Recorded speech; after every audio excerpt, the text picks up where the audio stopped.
सब आप संघर्ष करो,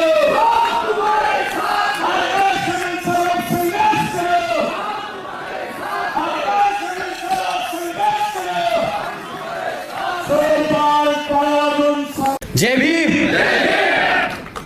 आप सब थक गए लग रहा है, नहीं भूख नहीं लग रही? अरे आप इतनी दूर से चल के आए हैं, आपकी इस मेहनत को कि आप इतनी दूर से चल के आए, इतनी देर से आप हमारा इंतजार कर रहे हैं, इतनी शांति से आप हमें सुन रहे हैं, तो इसके लिए मैं एक बार मंच से कहूंगा कि जोरदार तालियां हमारी ऑडियंस के लिए।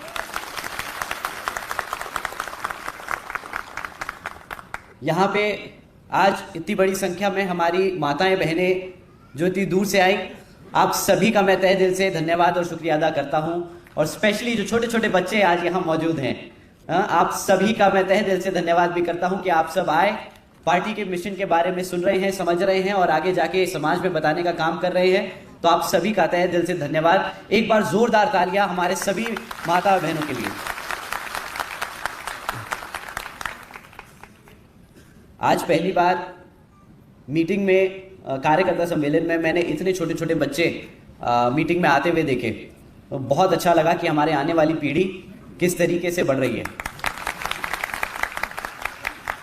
और मैं शर्माऊंगा नहीं, क्योंकि ये बंद दरवाजे की एक कार्यकर्ता सम्मेलन है, बोलने में कि आज मुझे पहली बार महाराष्ट्र में ऐसा महसूस हो रहा है कि मैं अकेला नहीं खड़ा, मेरी पीढ़ी मेरे साथ खड़ी है।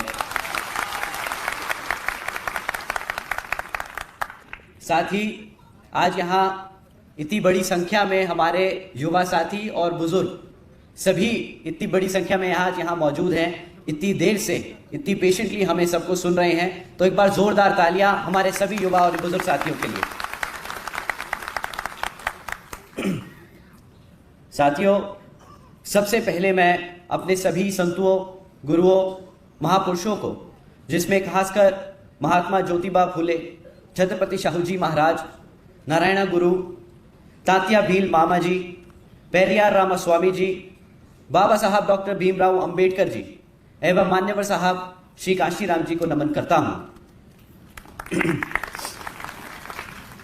मान्यवर साहब श्री कांशीराम जी की एकमात्र उत्तराधिकारी हमारी आदरणीय बहन कुमारी मायावती जी को भी नमन करता हूं।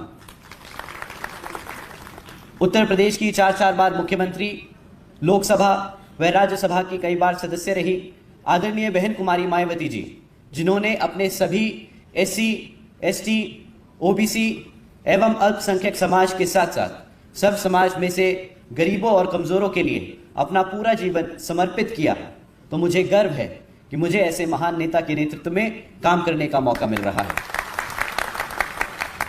मैं आदरणीय बहन कुमारी मायावती जी का हार्दिक अभिनंदन और आभार व्यक्त करता हूं। साथ ही साथ आज यहां मंच पर मौजूद हमारे national vice president Shri Anand Kumar ji, साथ ही साथ पूर्व राज्यसभा सांसद और महाराष्ट्र प्रदेश के कोऑर्डिनेटर श्री अशोक सिद्धार्थ जी, और इनके साथ साथ आज मौजूद सभी बड़े छोटे पदाधिकारी और उनके साथ आज यहाँ इस सभा में शामिल हुए सभी कार्यकर्तागण का मैं तहे दिल से स्वागत और धन्यवाद करता हूँ। साथियों, मैं आपसे वही चीज़ें नहीं दोहराने वाला जो अभी हमारे सारे लीडर्स बोल के गए। उन्होंने आपको बताया कि पिछले जब से पार्टी बनी तब से बाबा साहब से लेके बहन जी तक के संघर्षों में क्या काम हुए, मैं बहन जी ने और बाबा साहब ने, मान्यवर साहब ने क्या संघर्ष किए और क्या क्या हमारे समाज के लोगों के लिए क्या क्या काम करके और किस तरीके से उन्होंने हमारे समाज को आज यहाँ तक लाके खड़ा किया, तो वो आपको बता चुके हैं। मैं आपसे आने वाले अगले 10 साल की बात करना चाहूँगा। मैं आपसे BSP के भविष्य की बात करना चाहूँगा और उसके साथ साथ हम आज कहाँ खड़े हैं वो भी समझना चाहूँगा। अगर मैं कुछ गलत समझूं तो आप मुझे बेशक टोक देना, क्योंकि ये बंद दरवाजे की मीटिंग है। मुझे नहीं पता बाकी पहले कैसे चलता है, बट मैं बहुत कंफर्टेबल हूँ। अगर किसी को लगे कि मैं कुछ गलत बोल रहा हूँ तो अपना हाथ उठा के बोले कि भैया ये गलत है, तो मुझे कोई दिक्कत और आपत्ति नहीं उससे।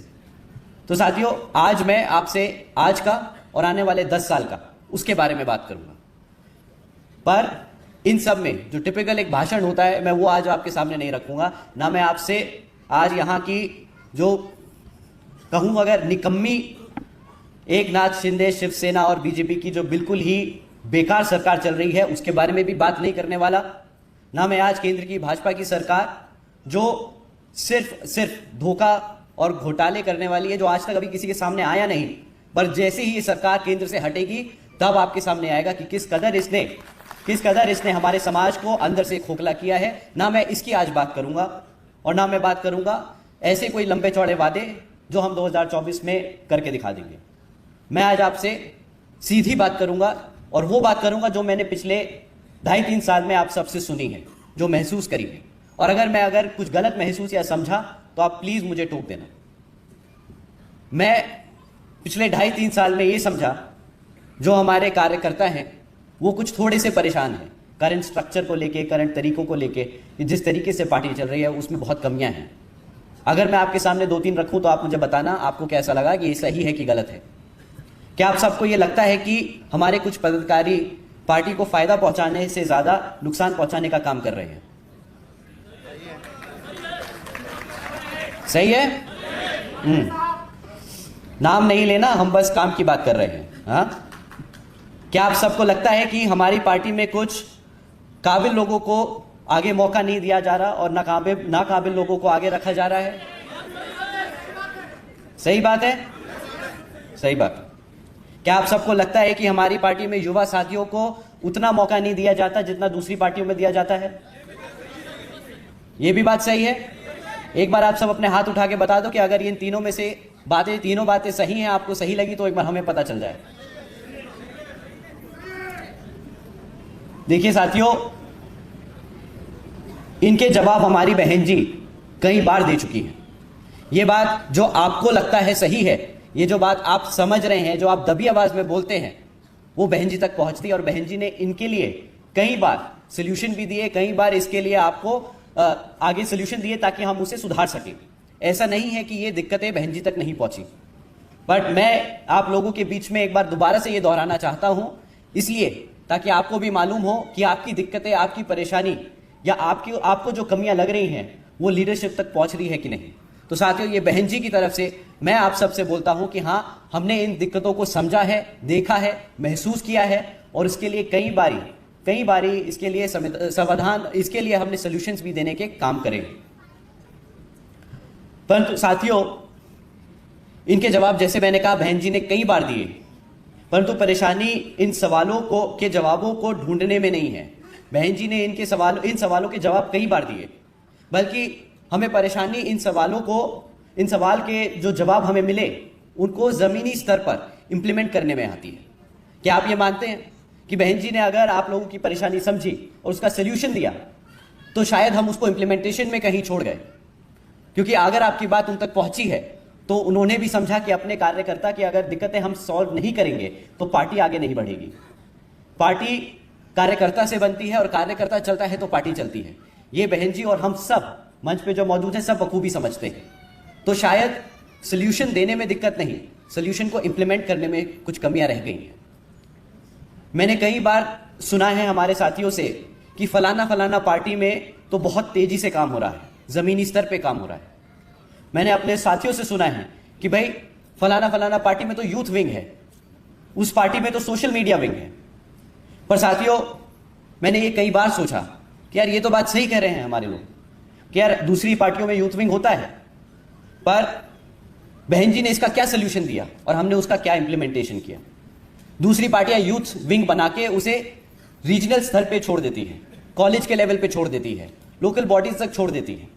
बट बहन जी ने क्या किया कि यूथ को सीधा राष्ट्रीय स्तर पे लाके खड़ा कर दिया।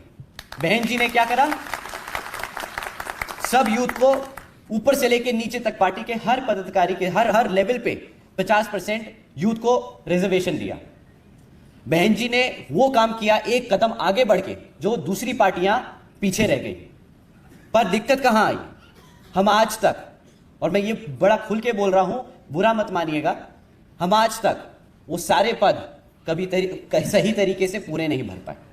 ना ही हम उन पे हमारे 50% युवा साथियों को लगा पाए, ना ही हम उस पे अपने काबिल कार्यकर्ताओं को लगा पाए। ये हमारी इंप्लीमेंटेशन में कमी रही। पर इसका मतलब ये नहीं कि हमारे पास सोल्यूशन नहीं है। साथियों, फिर दूसरी बात आई कि भाई दूसरी पार्टियों में तो सोशल मीडिया विंग है। मुझसे बोला कि भैया आप सोशल मीडिया विंग क्यों नहीं चलाते, आप क्यों नहीं सोशल मीडिया पे नैरेटिव कंट्रोल करते, क्यों आप हमारे लोगों की बात आगे नहीं रख पाते, कि लोगों की तो हवा बन जाती है सोशल मीडिया पे, हमारे लोग गुमराह हो जाते हैं। मैंने ये बात भी समझने की कोशिश करी और ये बात सही है कि हमारा सोशल मीडिया विंग थोड़ा सा कमजोर है, परंतु इसमें एक दिक्कत है। जब मैंने दूसरी पार्टियों की सोशल मीडिया देखी तो उस पे जो लोग सोशल मीडिया पे अपने पार्टी के बारे में बताते हैं वो कभी भी नेगेटिव बात नहीं करते, कभी भी बुराई नहीं करते, कभी भी अपनी कमियां आगे नहीं रखते। हम में एक कमी है, मैं ये बड़ा खुल के बोलता हूं, हम में एक कमी है कि जब भी हमें कोई तकलीफ होती है, जब भी हमारे कार्यकर्ता को कोई तकलीफ या दिक्कत होती है, तो वो बेचारा सबसे पहले मासूमियत में ही सही, नादानी में ही सही, सबसे पहले सोशल मीडिया पे जाके अपनी दिक्कत बताता है। शायद वो गलत है, पूछिए क्यों? जब आप अपनी कमी ऐसे ओपन में डालते हैं, भाई जब आप अपने घर की दिक्कत बाहर समाज में ऐसे डालते हैं तो लोग उसका गलत फायदा उठाते हैं। उससे क्या लगता है कि भाई हम कमजोर हैं, सामने वाला दुश्मन हमें समझता है कि हम कमजोर हैं, हमारे यहाँ तो झगड़े बहुत हैं, हमारे यहाँ लड़ाइयाँ गलतफहमियाँ बहुत हैं। उससे वो उस चीज़ का गलत फायदा उठाते हैं और वो उसको हमारे खिलाफ इस्तेमाल करते हैं, उसको और नेगेटिव बनाते हैं और बोलते हैं कि भाई ये तो पार्टी खत्म हो गई, ये तो लोग आपस में ही बिखर गए, ये कैसे आगे बढ़ेंगे, आपका नेक्स्ट बेस्ट ऑप्शन बीएसपी नहीं, फलाना दूसरी पार्टी है। तो साथियों, इससे पहले कि मैं आपको सोल्यूशन दूं कि हम सोशल मीडिया विंग बनाएंगे, हम इसको ऐसे नैरेटिव कंट्रोल करेंगे, मैं आपसे एक पर्सनल रिक्वेस्ट करना चाहूंगा और आपसे रिक्वेस्ट करूंगा कि ये आगे अपने साथियों को बताएं कि अगर कभी भी कोई दिक्कत है, कभी भी कोई आपको परेशानी है, उसे कभी भी मीडिया पे ना डालें। आप अपनी दिक्कत लेके अपने कमेटी के पास आओ, नहीं सुनते कोई बात नहीं। कभी कभार मुझे भी लगता है, मैं घर में छोटा हूं, मैं अपने पापा से शिकायत करता हूं कि पापा ये ठीक नहीं है, वो जी ये ठीक नहीं है। मैं अपने सीनियर से बोलता हूं कि ये ठीक नहीं है, बट वो नहीं सुनते। मे बी उन्हें ज़्यादा अच्छा पता है, वो हमसे थोड़े से ज़्यादा एक्सपीरियंस्ड हैं, उन्हें थोड़ा सा आगे का दिख रहा है। मे बी हमें जो आज गलत लग रहा हो वो हमारे आगे के फायदे के लिए हो, तो आज उसे वहीं पे छोड़ दें।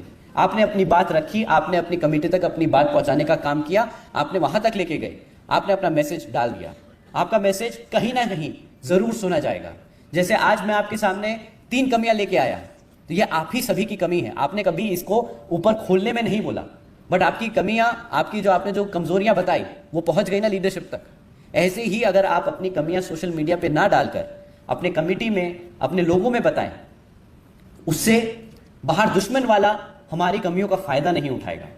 यह बहुत जरूरी है कि हम दुश्मन को कभी भी अपने आप को कमजोर ना दिखाएं। हमें हमेशा बाहर समाज में एकजुट, एक मजबूत और एक ताकतवर परिवार की छवि देनी है।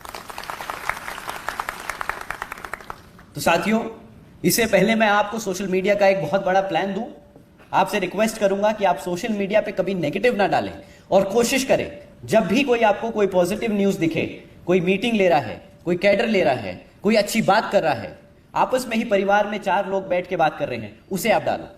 उससे क्या है कि आपकी अच्छी बात बाहर पहुंचेगी, आप उन लोगों को समझ आएगा कि शायद बीएसपी सामने एकदम फ्रंट पे आके नहीं लड़ती, बट उनकी जो नींव है वो इतनी मजबूत है कि घर में बच्चा बच्चा बाबा साहब से लेके अपने हर संत गुरु के बारे में जानता और पहचानता है। तो साथियों, ये रही बात सोशल मीडिया की। अब इसके बाद तीसरी दिक्कत है और बहुत बड़ी दिक्कत है कि भाई हमारे कुछ पदाधिकारी हमें काम नहीं करने देते या गलत लोग गलत जगह बैठे हैं और उसकी वजह से पार्टी को नुकसान हो रहा है। ये बात आपने मुझसे बोली, आपने लोगों से बोली और ये आपने महसूस करी। आज मैं आपसे खुल के बोलता हूं कि ये चीज मैंने भी महसूस करी। मेरे को भी बहुत दिक्कत आती है बहुत बार काम करने में, बहुत दिक्कत आती है कि बहुत सारे प्लान्स हैं, बहुत सारी स्ट्रैटेजीज हैं जो हम करना चाहते हैं बट हम नहीं कर पाते।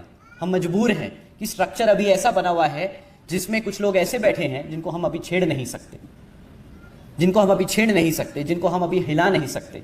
खैर, वो बड़े भी हैं हमसे, कई जगह बड़े हैं, कहीं जगह गलत हैं, पर हम उनको नहीं छेड़ेंगे। हम अपने आप को मजबूत करके अपने स्ट्रक्चर को दोबारा से रिवर्क करेंगे, हम इसको दोबारा से बनाएंगे। साथियों, अब आने वाले कुछ महीनों में हम पिछले 2.5 साल से सुन के समझ के दिक्कतों को कुछ काम कर रहे थे और उसके लिए अब आने वाले कुछ महीनों में हम कुछ चेंजेस लेके आएंगे। ऑफ कोर्स आने वाले कुछ महीने थोड़े से क्रिटिकल हैं क्योंकि लोकसभा का चुनाव हमारे सर पर है, उसके साथ साथ विधानसभा का महाराष्ट्र में चुनाव सर पर है। तो इन चीजों को ध्यान में रखें हम जो स्ट्रैटेजी रोल आउट करेंगे उसको हम थोड़ा सा संभल के और सोच समझ के करेंगे। आने वाले कुछ ही महीनों में जैसे मैंने कहा बहन जी के दिशा निर्देशन के अनुसार हम आप सबके बीच में कुछ ऐसी टेक्नोलॉजी और प्रोसेसेस चेंजेस लेके आएंगे जिससे आप सब अपनी बात सीधा बहन जी तक पहुंचाने का काम कर पाएंगे। वो 2 वे कम्युनिकेशन नहीं होगा कि आप बोले और बहन जी उधर से जवाब दें, परंतु आपकी बात बहन जी तक जरूर पहुंच जाए, ये हम जरूर करके देंगे। साथियों, इसके साथ साथ लोकसभा का चुनाव जो अब हमारे सर पर है और हमें अभी बहुत काम करना बाकी है, तो मैं आपको 2024 के लिए कोई लंबे चौड़े वादे नहीं करके जाऊंगा, परंतु अगर आपको मैं कहूं कि जो हम आज से 10 साल पहले थे, अगर हमें वहीं पे वापस जाना है, उसी हाइट पे पहुंचना है, उसी ताकत और उसी मजबूती पे दोबारा पहुंचना है, तो आज से हमें अगले 10 साल के लिए मेहनत करनी होगी। और वो मेहनत एक एक करके करनी होगी, एक एक कदम बढ़ा के करनी होगी। ये कोई लॉन्ग प्रोसेस नहीं कि हमने आज यहां से लगाई और कल हम छलांग मार के सीधा प्रधानमंत्री बन गए, वो पॉसिबल नहीं है। बट हम आज से मेहनत करना शुरू करेंगे तो अगले 10 साल में वापस वहां पे पहुंच सकते हैं जहां पे बीएसपी पिछले 2007-8 में थी, अपनी हाइट पे थी। साथियों, जैसा कि आपको मालूम है कि आज हमारे नेशनल वाइस प्रेसिडेंट भी हमारे साथ मीटिंग में मौजूद हैं। मैं और ज़्यादा समय ज़ाया नहीं करूंगा, मैंने अपनी बात समीक्ष में इतनी ही रखनी चाहिए, आप लोगों की समझनी चाहिए और आपको बताना चाहा कि आगे क्या है, अगले 10 सालों में हमें किस तरीके से आगे बढ़ना है, क्या आपकी दिक्कतें हैं हमने समझी और हम उसका सोल्यूशन निकालने में काम कर रहे हैं। धीरे धीरे हम आगे बढ़ेंगे और इस चीज़ को पार्टी को दोबारा से वहाँ लेके जाएंगे जहाँ पे हम एक बारी बहुत मजबूती से खड़ा हुआ करते थे। तो अपनी बात मैं आखिर में एक और बात रखूंगा, ये अंग्रेजी में होगी, बट इसके बाद फिर मैं अपना बाकी सारा समय हमारे नेशनल वाइस प्रेसिडेंट जी को देना चाहूँगा। तो साथियों, so dear comrades, I believe for us to be the next generation of India. I believe BSP has the opportunity today that it hasn't had in the last decade. We will build the party from ground up and come up stronger than ever before because the future is ours to take. We believe in Baba Saheb's vision of India. We believe in our founder's vision of BSP, and we believe in our leadership's ability to transform this party once again and bring BSP to forefront of Indian politics. साथियों, अपनी ये बात यही खत्म करते हुए आप सबका तहे दिल से एक बार दोबारा से धन्यवाद करते हुए जय भीम, जय भारत। धन्यवाद साहब। यानंतर बहुजन समाज पार्टीचे राष्ट्रीय उपाध्यक्ष आनंद कुमार भाई साहब आपल्या मार्गदर्शन करतील।